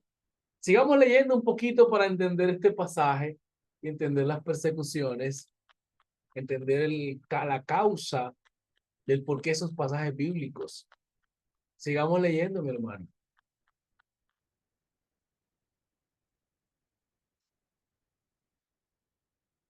Romanos capítulo 8, creo que va en el 36. Espérame, hermano, un momentico, por favor. Romanos 8. Y Romanos 10, creo que es 10, búsquenme en el verso donde dice que y todo aquel que invocar el nombre del Señor será salvo. 10:13. 10, 13, téngamelo por ahí. Hermano Jorge Agustín, Como está escrito, dice, sí, por causa de ti somos muertos todo el tiempo, sí, somos contados como ovejas de matadero. siga. Antes, en todas estas cosas somos más que vencedores por medio de aquel que nos amó. Ajá. Por lo cual estoy seguro que ni la muerte, ni la vida, ni ángeles, ni principados, ni potestades, ni lo presente, ni lo porvenir, ni lo alto, ni lo profundo, ni ninguna cosa creada nos podrá separar del amor de Dios que es en Cristo Jesús, Señor nuestro. Amén. Entonces este pasaje se escribe por eso, porque a causa de las persecuciones. Como la mención era que había que poner al emperador como un señor y se les obligaba a que lo hicieran los hermanos, no, decían que Jesús era el Señor. Lea mi hermano ahora sí, 10, 13. Hermano Sergio, de Romanos 10, 13. Amén. Porque todo aquel que invocar el nombre del Señor será salvo. Amén. Amén. Entonces, la gente tomó ese versículo ahora en lo moderno de confiesa a Jesús y es salvo. No hay una causa por esa expresión ahí. Hay una causa. La causa era por la persecución y la obligación a rendirle culto al emperador, elevándolo a la categoría de Señor y Dios. Entonces los discípulos no practicaban ese tipo de culto. Entonces el escritor Pablo les dice, si ustedes confiesan que Jesús es el Señor, se van a salvar. Pueden perder la vida terrenal, pero van a ganar la vida eterna. Así que confiésenlo. Ahí está. Bien, una persecución extra con Juliano, el apóstata, pero no duró mucho hasta que ya llegó Constantino. Los primeros 7 reyes persiguieron a la iglesia de manera regional y con periodos de descanso. Es decir, los primeros 7 que ustedes estudiaron, la hacían un tiempo y luego descansaban. Podía ser un año, cierto tiempo. Pero las 3 últimas no hubo descanso. Querían acabar con el cristianismo. Persiguieron a la iglesia de manera extensa hasta exterminarlo. Pero hubo algo, que entre más los perseguían, más se multiplicaban, entre más los mataban, más se resurgían, porque había gente que al ver la fe de estos creyentes del mismo imperio romano se convertían, porque los llevaban precisamente a los circos, a los coliseos romanos, y veían cómo morían esa gente con sus niños comidos de fieras. Entonces mucha gente al ver que estaban tan aferrados a esa fe decían, es que ese Dios que ellos siguen tiene que ser muy poderoso, y se convertían del imperio. Hasta que Constantino dice, vamos a tener que cesar esta persecución. Vamos a investigar qué es realmente lo que los hace estar a esta gente así. Ajá. Llegaron a pensar que matar a un cristiano era como regar semilla. Bueno, exactamente, sí, señor. Entonces, aquí, como dicen por ahí, lo que estamos haciendo es un bien.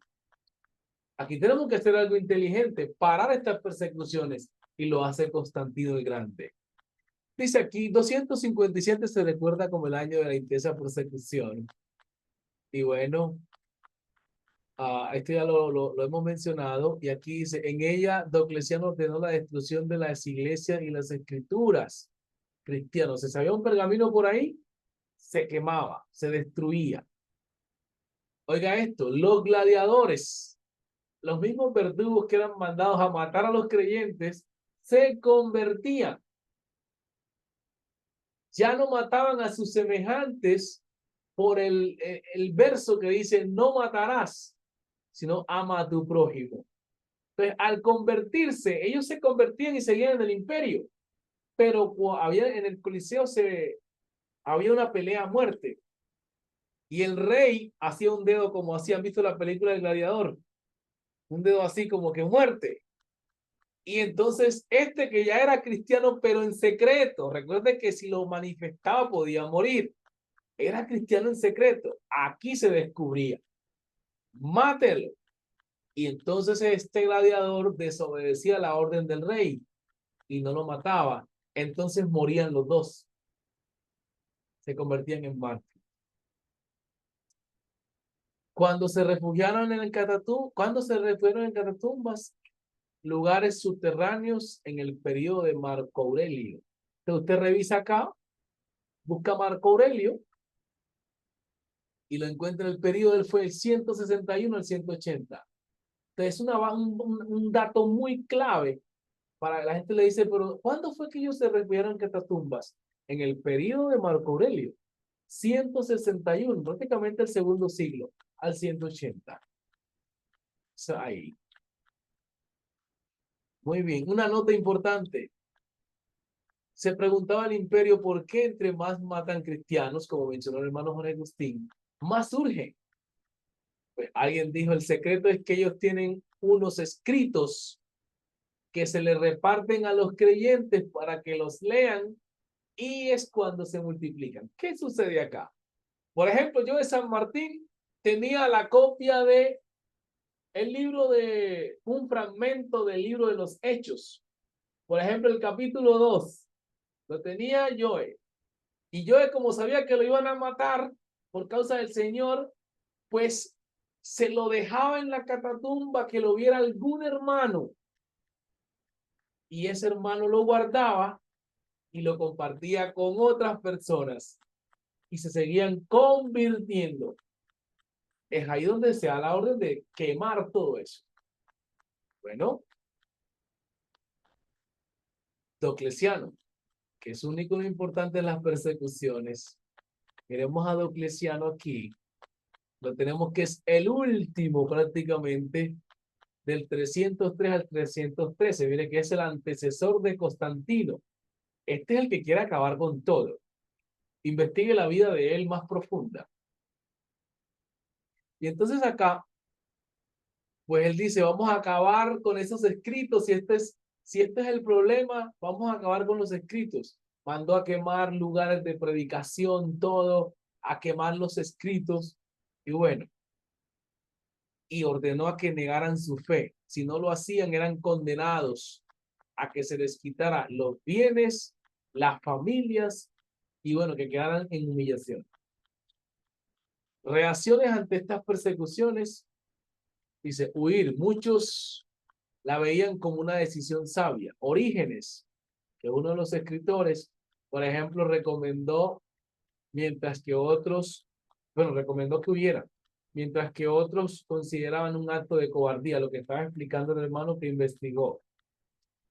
Había también el tema del lugar de sustituto.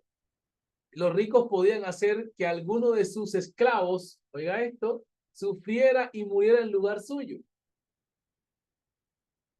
Algunos hacían que sacrificaban a esos paganos y luego se arrepentían para salvar sus vidas. Donato creo que es uno de los que ya no permitió que estos hermanos que hacían eso retornaran a la fe. Y se creó como la doctrina del donatismo.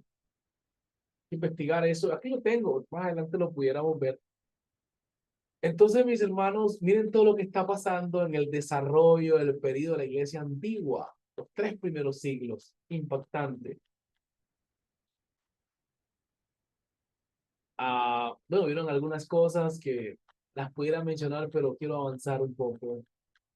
El donatismo. Aquí. Aún hay donatismo todavía. Todavía, mira que dice, segundo, la persecución produjo un conflicto interno en la iglesia por decidir qué hacer con aquellos que negaban la fe, ¿no? Y aquí tenemos que se creó el donatismo. Fue un movimiento carismático cristiano iniciado en el siglo IV, en Numidia, en la actual Argelia, que nació como una reacción ante el relajamiento de las costumbres de los fieles, iniciado por Donatos, es un obispo de Cartago, en el norte de África. Aseguraba que solo aquellos sacerdotes cuyas vidas fuesen intachables. Esta parte, miren que esto fue un movimiento que se fue llevando, ¿no? este tema que estamos leyendo aquí no es lo que pasó acá en el segundo siglo, sino que precisamente hubieron hermanos que negaban y no se les admitía. Pero luego que pasaron otros siglos, que ya entra la Iglesia Católica, se crea este movimiento, para no confundirlo, ¿no? Y ya en la iglesia también tienen como su No, separación. no, Ajá.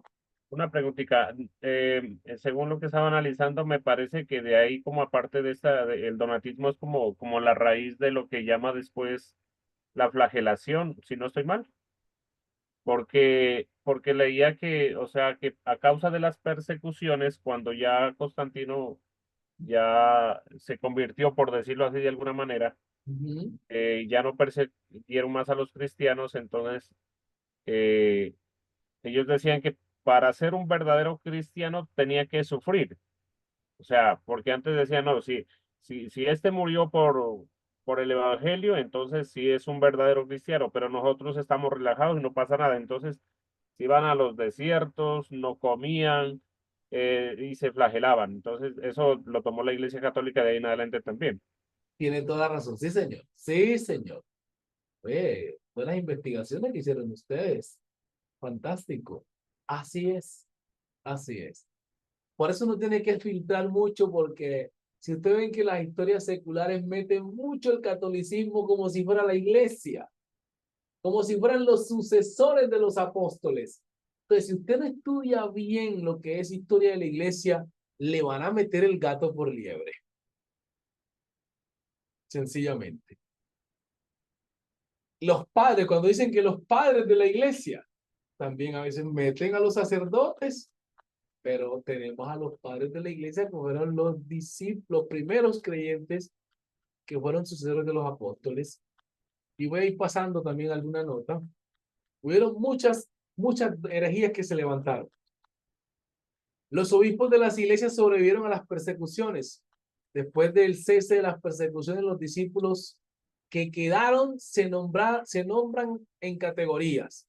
Estos discípulos, después de los apóstoles que enfrentan las persecuciones imperiales, ¿saben cómo se les llamó? Los padres apostólicos. Y la iglesia católica los llama los padres de la iglesia. Entonces hay que saber mencionar los padres apostólicos y los padres de la iglesia, son los católicos. Entonces usted mete en Google los padres de la iglesia, le salen los católicos. Hay que meter los padres apostólicos. Y si tiene el conocimiento de esto, al menos podría filtrar, porque las mismas enciclopedias están muy catolizadas, por así decirlo. Bien.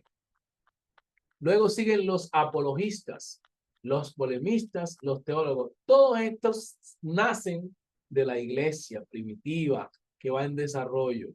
Los padres apostólicos, ellos tomaron la estafeta de la fe de los mismos nombres de los mismos hombres que anduvieron con el Señor Jesús, los apóstoles.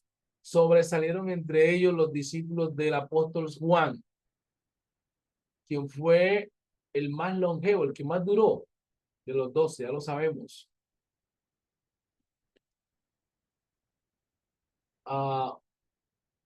Ellos pues edificaron la iglesia, le dieron instrucciones y así sucesivamente. 4 de ellos que pudiéramos mencionar, creo que no sé si los estudiaron ustedes también.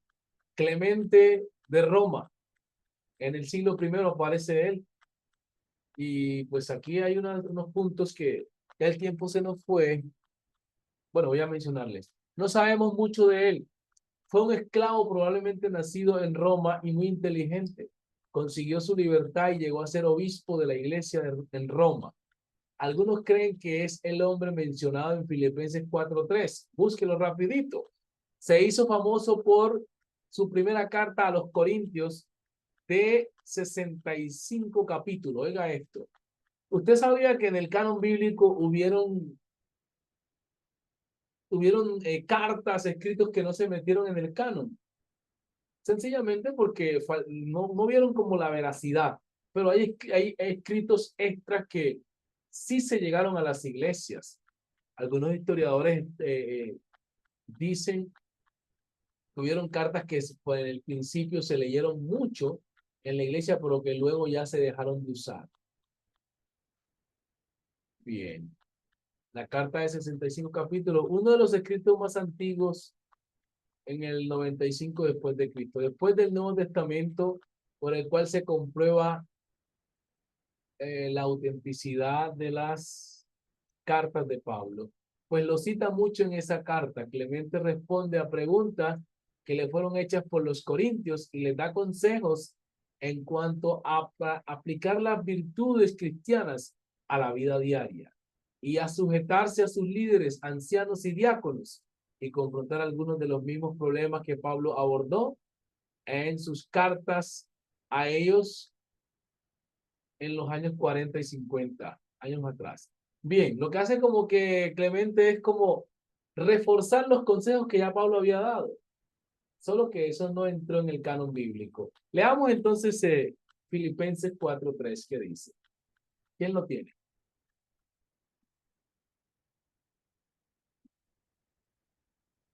Filipenses 4:3. Amén. ¿Qué dice? Asimismo te ruego también a ti, compañero fiel, que ayudes a estas que combatieron juntamente conmigo en el Evangelio, como Clemente también y los demás colaboradores míos, cuyos Amén. nombres Ahí, están. Clemente. O sea, se cree que este Clemente precisamente es un colaborador de Pablo que dio consejos después de su muerte. Entonces, las cartas llegaron en el 40 y 50, pero usted sabe que los escritos que pasaba, algunos se perdían o quedaban en algunos lugares por la persecución.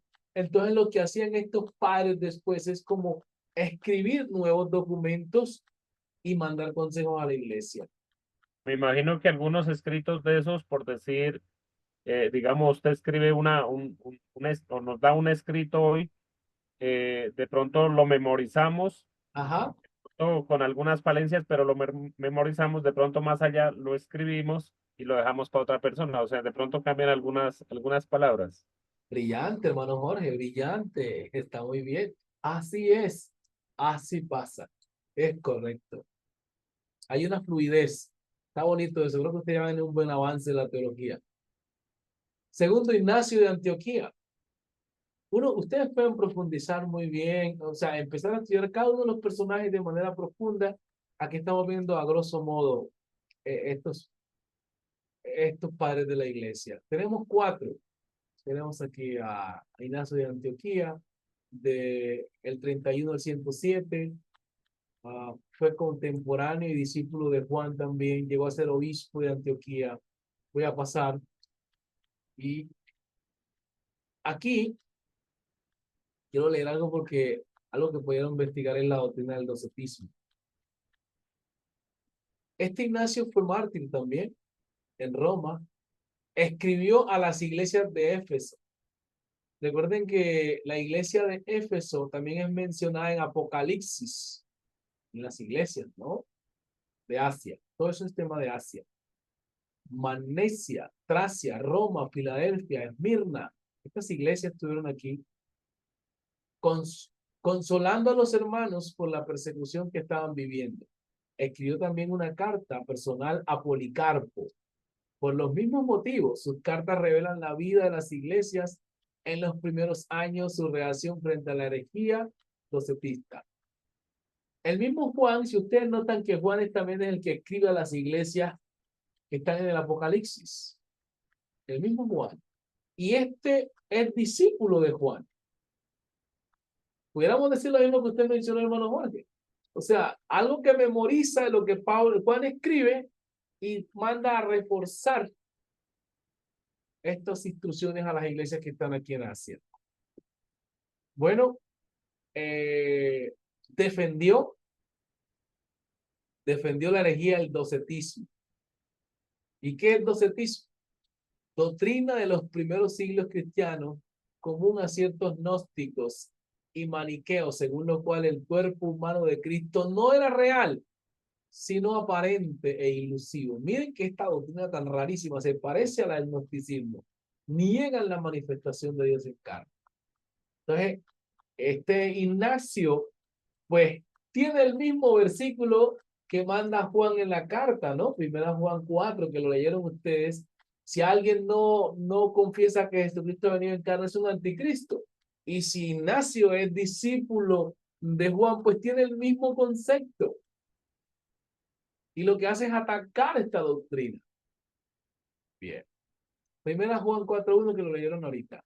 Y aquí está, amados, no creáis a todo espíritu, sino probad los espíritus son de Dios, porque muchos falsos profetas han salido por el mundo, y en esto conocer el espíritu de Dios. Todo espíritu que confiesa que Jesucristo ha venido en carne es de Dios, y todo espíritu que no confiesa que Jesucristo ha venido en carne no es de Dios. Estos son atacando a los docetistas.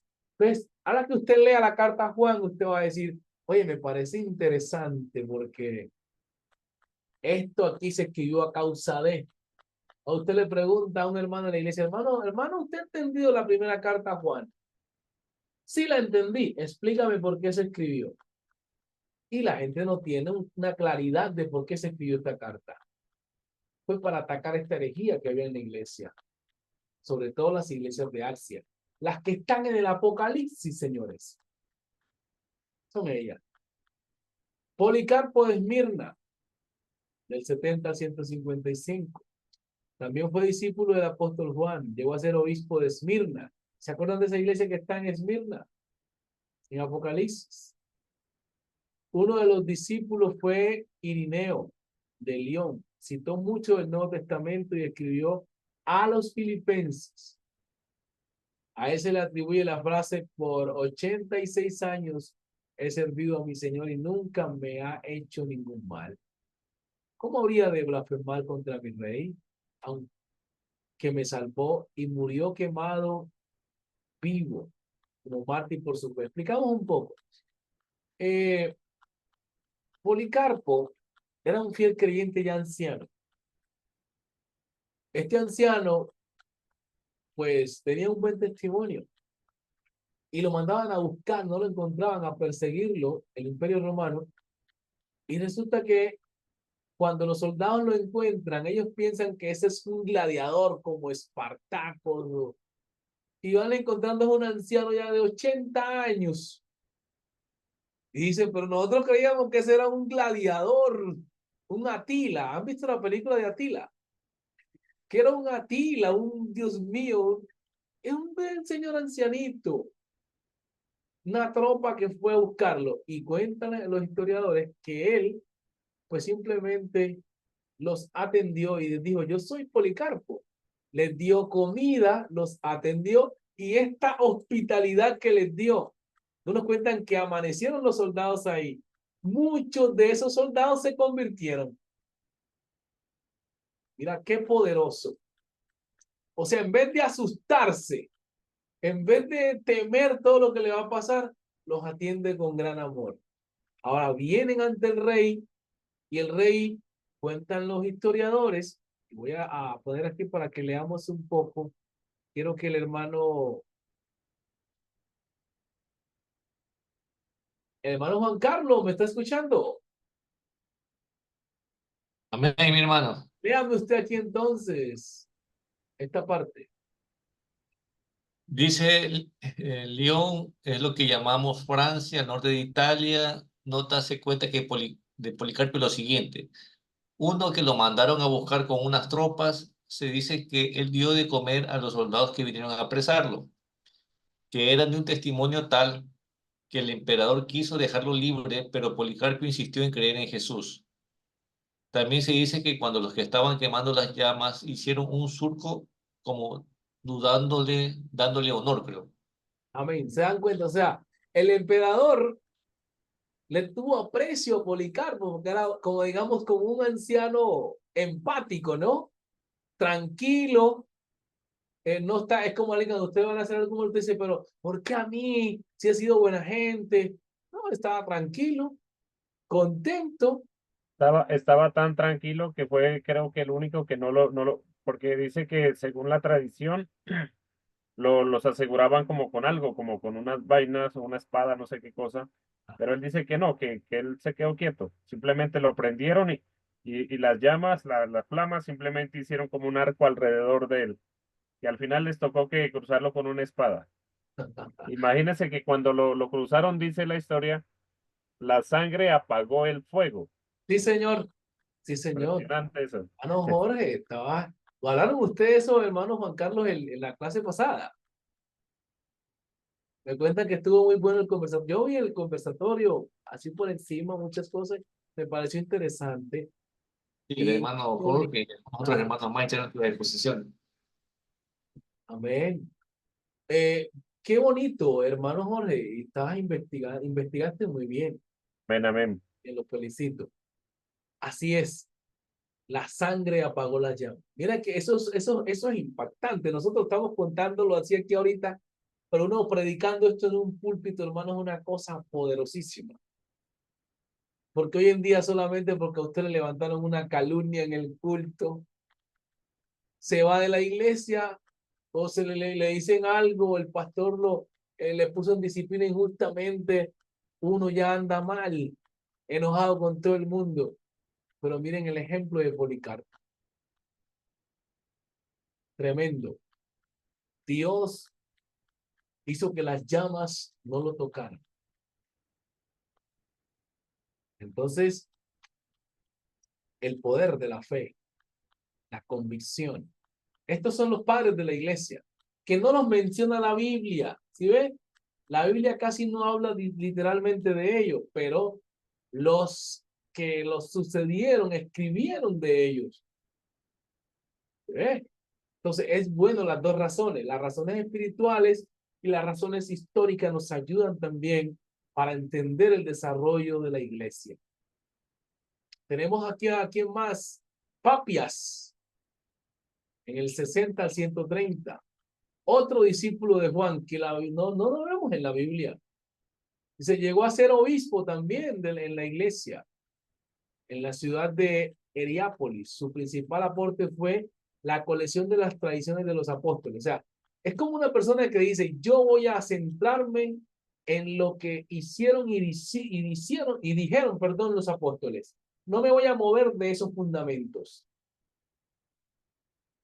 Dice, acerca de los sermones de Jesús, Papio fue uno de los testigos más antiguos de la formación del canon, porque citó a Mateo, Marcos y Juan, y Pedro, primera de Pedro y Apocalipsis. Entonces, Papia se fundamentó en estos escritos. Pues fue un apostólico. Heriápolis. Y Hierápolis, la ciudad sagrada, está ubicada hoy en Pamukkale, en el sur del centro de Turquía, en el siglo I. Formó parte de un área compuesta de 3 ciudades: la Odisea, Colosas, Hierápolis. Esta conexión entre las ciudades se puede ver en la referencia que hace Pablo en su epístola a Colosenses 4:13. Busquemos ahí. Y aquí tenemos algunos escritos importantes. Voy a ver si nos alcanza el tiempo. Voy a ponerle 10 minutitos más para compensar lo que perdimos de tiempo. Algunos escritos importantes de los tiempos de los padres apostólicos. Esto es relevante. ¿Quién tiene entonces Colosenses 4:13?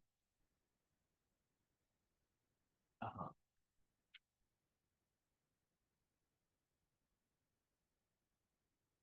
Bien, pueda leerlo. Amén.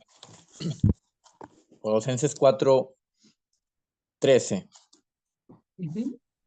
Porque de él doy testimonio de que tienen gran solicitud por vosotros y por los que están en la Odisea y los que están en Hierápolis. Ahí está. ¿Se dio cuenta, hermano Sergio? Ahí está. Papia estuvo aquí dando consejo a esta iglesia. Y recuerden que la iglesia de la Odisea quedaba aquí, en este territorio. Y es ahí donde cuando vamos a Apocalipsis, a esta iglesia ya Juan le había escrito. Y lo que hace Papias es tomar, obviamente, Apocalipsis también, para seguir aconsejando a la iglesia a permanecer firme en la fe. Ahí está. Son los padres de la iglesia. Algunos escritos importantes en el tiempo de los padres apostólicos es la Didajet, la enseñanza de los 12. ¿Cuántos han leído la Didajet? Si la han escuchado, la han leído. Entonces miremos un poquito lo que era la Didache. Uno de los escritos más antiguos. Didache en griego significa enseñanza. Aunque se atribuye a los apóstoles, es seguro de que ellos no lo escribieron. Es un documento catequista, es decir, de enseñanza, de instrucción a los recién convertidos. No se sabe dónde fue escrito, pero sí su antigüedad, a fines del primer siglo o a principios del segundo. Hasta ahora es el escrito cristiano más antiguo después del Nuevo Testamento. O sea, esto se hizo después del Nuevo Testamento. Se conoce y consiste en 10 y 6 capítulos divididos en 4 partes. Esto usted lo puede buscar en Google, poner Didache en PDF y aparece que tiene 16 capítulos.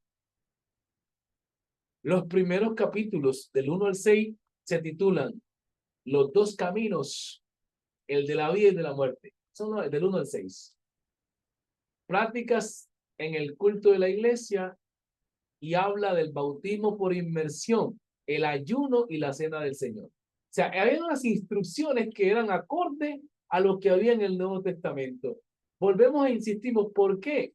Porque estos escritos no estaban en todos los creyentes. Por ejemplo, el libro de la carta a los Efesios, ¿dónde estaba? Allá en la iglesia de Éfeso. Pero no la podían tener los de Antioquía. No la podían tener los filipenses.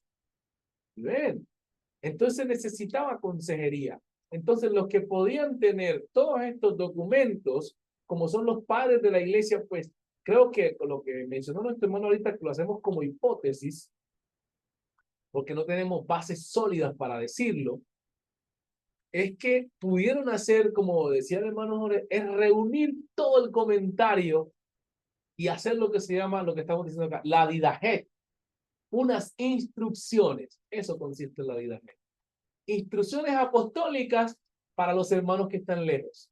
Ahí le mandamos. ¿Qué significa? Tienen casi todo el Nuevo Testamento resumido, o las doctrinas fundamentales para la salvación resumidas. Bueno, capítulo 1 al 6 trata de lo que es la vida y la muerte. Ya. Del 7 al 10 se llama prácticas en el culto. O sea, ¿cómo se hace un culto? ¿Quién lo dirige? ¿Cómo se dirige? La prédica. Si ven, se llama liturgia. Y así sucesivamente. Ahora también del bautismo por inmersión, el ayuno, la cena del Señor. Ahora, los capítulos 11 al 15 se llama cómo tratar con los falsos maestros. Entonces, miren que ahí están todas las instrucciones, porque Juan escribe a la iglesia de cómo tratar con estos anticristos herejes. Ahora viene también un capítulo 16 que era las exhortaciones a vivir dignamente esperando la inminente venida de Cristo. O sea, todo lo que habla el Nuevo Testamento estaba en la Didache resumido. Mire qué importante. Dice Floriano el teólogo, ¿por qué usted dice, pastor, por qué pone esto? Porque esta información la estoy tomando precisamente de este teólogo en uno de sus escritos, que es uno de los escritos más antiguos, la Didache. Pues Clemente, lo que escribió Clemente, es una carta supuestamente escrita por Clemente de Roma y trata de la resurrección y la pureza de la vida cristiana. O sea, estos escritos están dando consejería cristiana. La epístola de Bernabé, también hubo una epístola, él hablaba aquí, en el 130 más o menos. La idea era ayudar a los convertidos del paganismo, que estaban siendo persuadidos por judíos, supuestamente cristianos, a cumplir la ley. Contiene muchas interpretaciones alegóricas. Por eso no entraban en el canon, por eso no entraron ahí, porque pues se hacían estas cartas y parecía ser que no fueran escritas por los apóstoles. Entonces no las aceptaban. Una de las filtraciones de los libros para entrar en el canon era que tuvieran bases apostólicas y proféticas. Entonces, por eso estos libros se quedaron. Y por último, hablemos ahorita del Pastor de Hermas, el único escrito representativo de la literatura cristiana de tipo apocalíptico en la era de los padres apostólicos, su estilo es muy alegórico también, usando los símbolos y visiones. El número 5 es la epístola a Doneto. Esta se la enviaron, este era un gladiador. Doneto era el autor, el tutor del emperador Marco Aurelio, quien persiguió a los cristianos. O sea, Marco Aurelio persigue a los cristianos, pero Dioneto era el tutor del emperador. Todo presidente tiene que un consejero. Acá era un tutor, es lo mismo, un consejero. Dioneto, ya lo miramos acá, un cristiano anónimo le escribió esta carta a Dioneto, precisamente que era el consejero del rey, para defender al cristianismo, acusando al paganismo de vano e idólatra, y enfatiza la superioridad del cristianismo frente al paganismo. La carta tenía dos connotaciones. Primero, ataque al paganismo, Salmo 115, que usted lo ha leído. Y así, pues, obviamente, el segundo era ese, el paganismo, y la defensa del cristianismo, que es el primero. Así hemos visto, pues, obviamente, 5 ejemplos de los escritos de los padres apostólicos, mi hermano. En la próxima clase vamos a estar viendo ya los otros puntos, como es los apologistas, los polemistas, y así vamos a ir terminando ya el tema de la historia de la iglesia. Es muy amplio, pero estamos dando estas bases, como siempre digo, y es bien importante conocerlas. Fortalecen nuestra fe y nos impulsan a permanecer en ella. ¿Algunas preguntas, hermanos? Pregunta número 1 para el hermano Francisco. Una razón por la cual se escribieron cartas a las iglesias después de los apóstoles. Díganme una razón.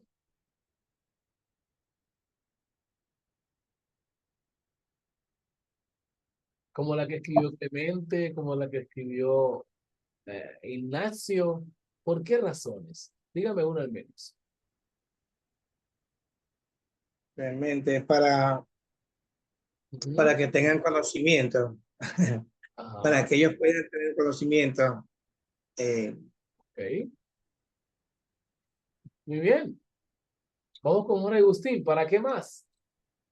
¿Conocimiento de qué? Corroborando con lo que el hermano dice. Bueno, hermano, o sea, el conocimiento, pues hay mucho tipo de conocimiento, ¿no? Pero sobre todo lo que ellos enfatizaban era a que no se vayan a dejar sublevar por las herejías que se estaban creando en aquellos momentos, porque por eso ellos tenían que escribir o reescribir lo que habían aprendido para que los demás sigan ese legado, mi hermano. Muy bien. Gracias. Hermano Sergio, la persecución antes del emperador Constantino, que fue la última, ¿cómo se llamó el emperador que la hizo? Dioclenaco, o claro, Dioclesinaco creo, ¿no? Diocleciano. Diocleciano. Diocleciano. Como Ajá. esto, una crema médica que se llama diclofenaco, me acuerdo. Ajá, muy bien, hermano. Ok. Vamos con el hermano Juan Carlos. Hermano Juan Carlos. La persecución que se da en el 168, más o menos. ¿Quién la protagonizó?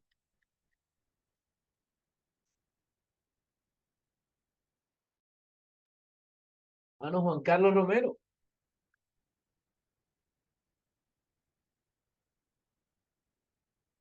Creo que no me está escuchando. Muy bien.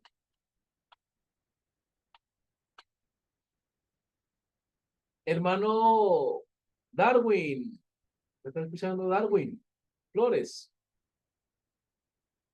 Darwin Flores. ¿Me escucha?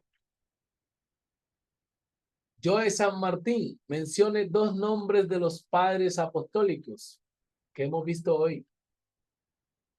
Dos nombres. Amén, hermano. Clemente de Roma y Ignacio de Antioquía. Excelente, muy bien. Bueno, mi hermano, con este resumen de conocimiento, nos vamos a preparar entonces para investigar. Algunos ya investigaron lo que fue la iglesia en los periodos del siglo XV, que fue después de la época medieval, hasta nuestros días, ¿no? Vamos a estar centrados ahora en investigar a los padres apostólicos, ya los tenemos, pero vamos a estudiar lo que son los apologistas y los polemistas. Pongan eso en sus notas para investigarlo, que eso es lo que vamos a ver en los próximos, el próximo lunes.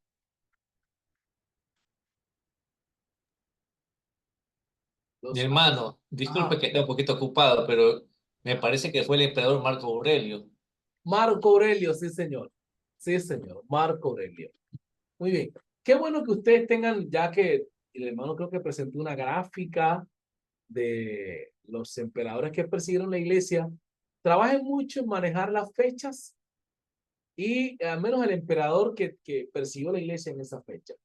Y eso va a ser bien importante cuando estén conversando, hablando con alguien y poner al menos un ejemplo de lo que hicieron, como lo que vimos de Policarpo de Esmirna, poner algunos puntitos y la conversación que uno ve con alguien, porque hablar de todo es demasiado extenso, pero sí poner puntos relevantes. Oiga, mira mi hermano que me impacta la vida de Policarpo. Usted dice, ¿cómo así? ¿Quién fue Policarpo? Policarpo fue uno de los padres apostólicos. Ah, entonces la gente empieza como a escucharte. Y lo que me impacta de Policarpo es que, a pesar de ser un anciano, no negó su fe y pasó esto y aquello. Oye, ve qué bonito. Eso incentiva a esa persona que charla contigo a que investigue la vida de Policarpo. Al mismo tiempo le deja una enseñanza de lo que es la firmeza en la fe. Así que ahí les doy ese tips para poder compartir con alguien, porque una manera de aprender y recordar es compartir lo que tú sabes con otra persona. ¿Ok? Entonces, mis hermanos, Dios les bendiga. Esperamos que este video bendiga a los otros hermanos que no pudieron conectarse. Hermano Juan Carlos, podemos despedirnos. Amén. Gracias, Señor, te damos por la oportunidad que hemos tenido de poder escuchar tus enseñanzas. Te pedimos, Señor, que lo sigas bendiciendo al hermano Pastor Maximiliano, que lo guardes, lo protejas y asimismo a todos nuestros hermanos, Señor, que nos guarde en nuestros hogares. Todo te lo pedimos en el nombre del Señor Jesús. Amén y amén. Muchas bendiciones, mi hermano. Que pasen feliz noche. Amén, amén. El Señor Jesús Bendiciones te a bendiga, todos. hermano. Amén, amén.